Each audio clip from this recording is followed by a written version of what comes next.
أعوذ بالله من الشيطان الرجيم بسم الله الرحمن الرحيم نحمده ونصلي على رسوله الكريم أما بعد السلام علیکم ورحمۃ اللہ وبرکاتہ۔ آج میں ایک اہم موضوع پر بات کرنا چاہتا ہوں آپ سے، وہ یہ کہ مسلمان ہونے کے لیے علم کی ضرورت کیوں ہے۔ اس موضوع کے تحت میں آپ سے بات کروں گا۔ اللہ کا سب سے بڑا احسان کیا ہے؟ برادران اسلام، ہر مسلمان سچے دل سے یہ سمجھتا ہے کہ دنیا میں خدا کی سب سے بڑی نعمت اسلام ہے۔ ہر مسلمان اس بات پر خدا کا شکر ادا کرتا ہے کہ اس نے نبی کریم صلی اللہ علیہ وسلم کی امت میں سے اس کو شامل کیا اور اسلام کی نعمت سے اس کو عطا کی۔ اسلام کی نعمت جو ہے وہ اس کو عطا کی ہے۔ خود اللہ تعالیٰ بھی اس کو اپنے بندوں میں اپنا سب سے بڑا انعام قرار دیتا ہے، جیسے کہ قرآن شریف میں ارشاد ہوا ہے، الیوم اکملت لکم دینکم واتممت علیکم نعمتی ورضیت لکم الاسلام دینا۔ کیا ہے اس کا مطلب؟ یہ سورہ مائدہ کی جو ہے 5ویں آیت ہے۔ آج میں نے تمہارا دین تمہارے لیے کامل کر دیا اور تم پر اپنی نعمت جو ہے پوری کر دی، اور تمہارے لیے اس بات کو پسند کر لیا کہ تمہارا دین اسلام ہے، اسلام ہو۔ احسان شناسی کا تقاضا کیا ہے؟ یہ احسان جو اللہ تعالیٰ نے آپ پر فرمایا ہے، اس کا حق ادا کرنا آپ پر فرض ہے، کیونکہ جو شخص کسی احسان کا حق ادا نہیں کرتا وہ احسان فراموش ہوتا ہے، اور سب سے بدتر احسان فراموشی یہ ہے کہ انسان اپنے خدا کے احسان کا حق بھول جائے۔ اب آپ پوچھیں گے کہ خدا کے احسان کا حق کس طرح ادا کیا جائے؟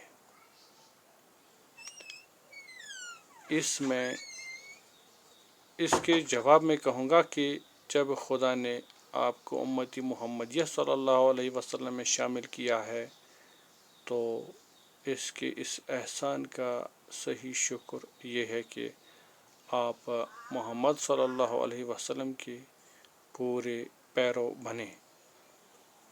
جب خدا نے آپ کو مسلمانوں کی ملت میں شامل کیا ہے تو اس مہربانی کا حق آپ اسی طرح ادا کر سکتے ہیں کہ آپ پورے مسلمان بنیں۔